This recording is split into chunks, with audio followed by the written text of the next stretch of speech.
A few weeks ago, I reviewed a very popular compact SUV. If you've seen the video on the CRV Hybrid, thank you so much for continuing to, I don't want to say support, but just, enjoy a few seconds here and there of our video reviews on Motor Illustrated's YouTube channel. But yeah, so a few weeks ago I said about the CRV, I mean, if you want to be just like absolutely everyone else, if you want to disappear in an ocean of compact SUVs and just be boring, buy a CRV or RAV4 or whatever. I had one specific vehicle in mind when I said that. Well, maybe two from the same brand. One being the Crosstrek and the other one being that. But I realized, which is the 2024 Subaru Outback, I realize now that when I said that, thinking about these, that I was being a little bit, well, hypocritical is not the right word, but the fact of the matter is that this car is extremely popular. I mean, in another review on a Kona that I recently did, I said that, in a few block radius from my house, there are at least 8 of them. Well, I kind of counted these, and there are 6 of them.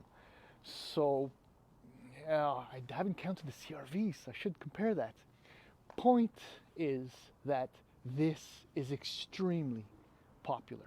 But there's a very big difference. Now, if you take, the Ford Escapes, the Tucsons, the Sportage, the CRVs, the RAV4s, and so on and so forth, there are tons of them. But there's only one of these, despite how popular it is.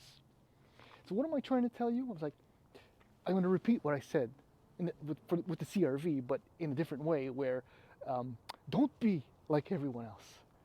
Buy this car. Buy a Crosstrek. Buy an Outback, because they are better utility vehicles, generally sportier, and well, there you go. And in my opinion, far more attractive. And that absolutely applies to the current generation, 6th generation Subaru Outback, which was introduced for the 2020 model year, which, it's been, production for this car started 30 years ago, 1994, with the first model year being 1995. So this is a 2024 Outback.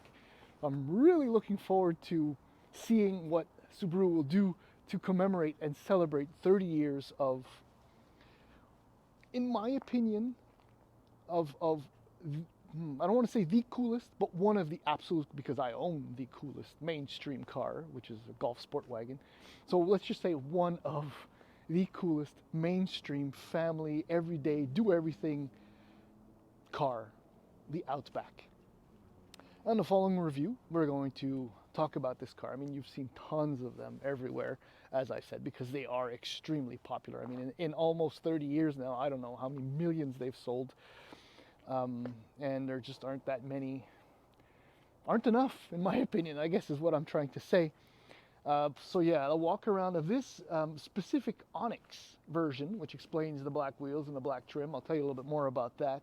And I think, in fact, that this is probably the smartest bang for your buck in the Outback family, though I have an absolute soft spot for the Wilderness. And just so you know, before we move on, I mean, if I was to buy one car and I had stupid money, well, no, that's okay. If I was going to do something stupid with a fair amount of money, I'd buy an autumn green Outback Wilderness, and I'd source a 6-speed manual transmission from an STI and convert it, and I'd be absolutely happy. I don't know why I'm telling you that, but anyway. So the walk around and then a drive in this 2024 Subaru Outback. Please hang in there. Well, look, it's very simple as far as I'm concerned. If you like attractive things, you have to like station wagons, and that's what this is, and it's just absolutely gorgeous. The color, by the way, I didn't expect it to be nice, or it's ice silver. I mentioned the autumn green, and there's also cosmic blue, but ice silver looks fantastic with the black contrasting trim, on the tails and the spoiler, and the absence of chrome around the windows that you get in every other version except for the Wilderness. This looks just absolutely fantastic. I guess that's all I'll say about design. I mean, I like the cladding. Cladding is good. I've always liked cladding. Period. There. Done. Okay, pricing in the US for the base model starts at $28,895, and the top trim Touring XT is $42,795. So in Canada, the base convenience $33,995, which is actually relatively affordable if you want all-wheel drive and a lot of space and a lot of safety equipment. I mean, it comes with the dual 7-inch displays, EyeSight, Apple CarPlay, Android Auto, 17-inch wheels, steel wheels, mind you, which will double as fantastic winter wheels, if you ask me. Heated steering wheel and heated front seats, LED headlights and fog lights. For $34,000, that's a heck of a deal, in my opinion. You know, with 8.7 inches of ground clearance, how can you lose? And then if you go all the way to the other end in Canada, well, you get the Premier XT, and it's $47,395. Now, the Onyx is the third trim, if memory serves. I think so. And it is $40,595, which is a decent amount of money, but you get a lot of kit in this. So you get dual function X mode. You get X mode in the base car, but you get dual function, so you can go up and down. An 11.6-inch screen, which is still a point of contention with me. I'll show it to you in a moment, but I'm sure you've seen it. Wireless Apple CarPlay, Android Auto, Harman Kardon audio, heated front and rear seats, heated steering wheel, and you get a power tailgate and a bunch of other stuff for, you know, just under $41,000. That's a lot of kit, and it's an attractive car too, like I said. So here, we'll power tailgate. Am I gonna remember where it is? Oh my goodness, I hate that when that happens. So embarrassing. Oh yeah, there it is. I knew it was below the logo. 923 liters of boot space. Okay, I know this is mid-size versus compact, so when it's an SUV versus, oh no, it's a station wagon. But this is huge, very large opening. You can fit a bunch of golf bags and a Costco trip and everything in here. It's kind of tough to get under here. You do have a little bit of storage under here. I'll show it to you, but little bins and stuff. But yeah, this is trunk, and I love access to the rear seat, lowering latch. And yeah, well, it is a mid-size car, but still, it's the compact SUV priced. If you really can think about it, especially compared to the CR-V and a few others, it's massive in here. Fit finish, I'll show it to you again in the front. I mean, it's Subaru, so you know it's meant to be used. We'll leave it at that. Yeah, plenty of room back here. You can actually, if I set it up properly, you could squeeze a medium-sized teenager in between the two seats.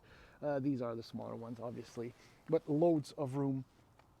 There's your rear heated seat buttons, and you have the two ports for your accessories. Again, I mean, 4-window auto. I know this is, you know, you don't get this in the base Outback, but you got that in my Golf Sport wagon. But I'm, you know, just saying. Yeah, decent bins. Seats are generally comfortable. You do have power lumbar support.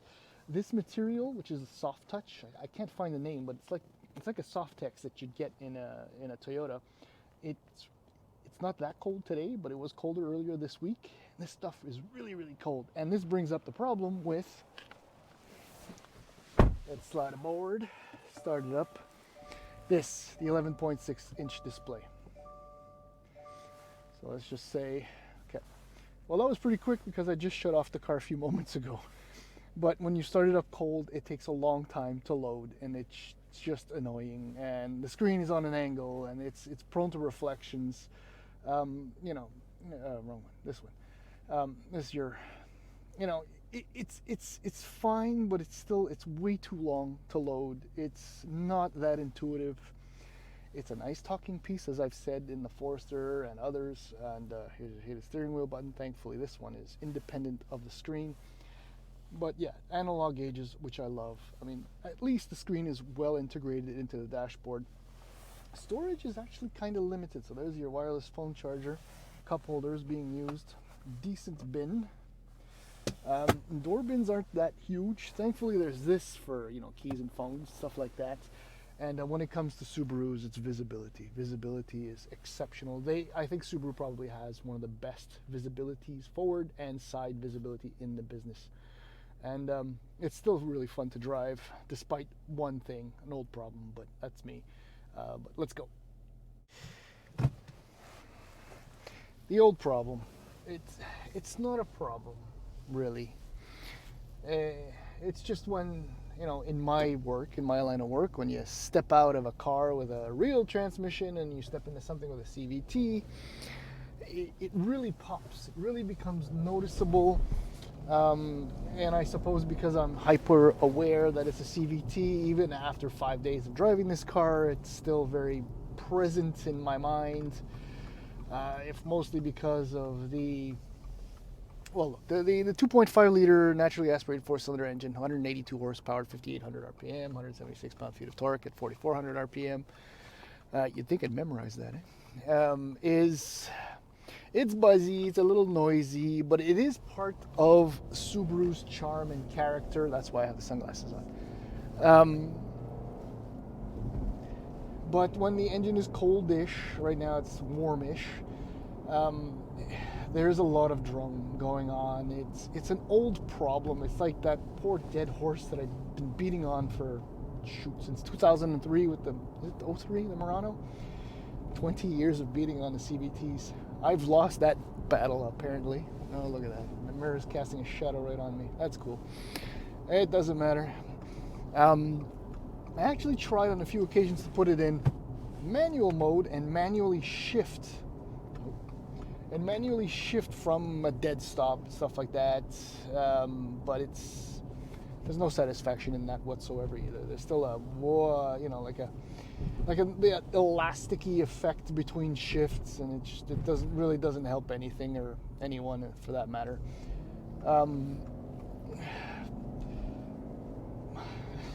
That's it. The power is okay. It's always been okay. The 2.5, you always want more, but it's fine.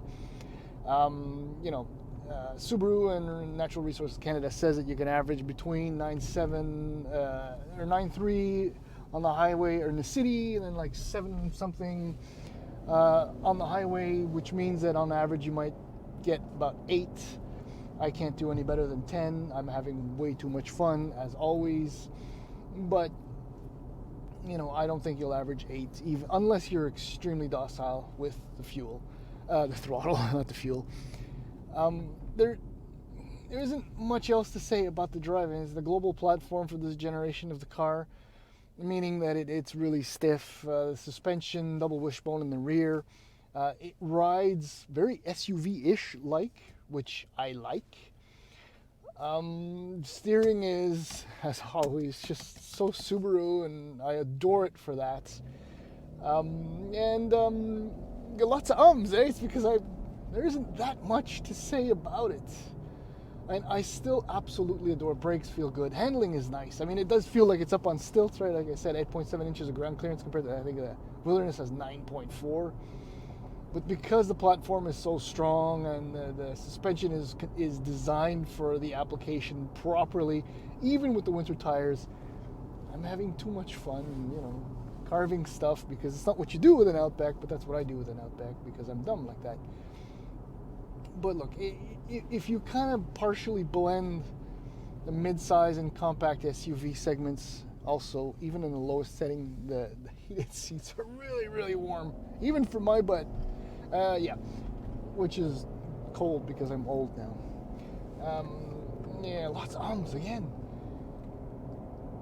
If you blend, everything from, say, CRV, even up to a Passport, which obviously is much bigger, but say a Tiguan to an Atlas Cross Sport, and then you move over to a Santa Fe and a Tucson, this is such a happy medium. Hello, Outback. It's such a happy medium size-wise, utility-wise, drivability-wise, and in my opinion, I don't care how boxy or rugged or robust you make your plastic SUV look, this still looks better. It's got character. It's almost exclusively executive-like because there's nothing else like it. Unless you go to an all-road and the all-track is dead. Wow, I'm just rambling now. But yeah, this is still one of my absolute favorite mainstream cars of all time. And Wilderness with a 6-speed. It won't happen, but I wish it would. And that I would build, not that Subaru's going to build themselves and sell. That's it.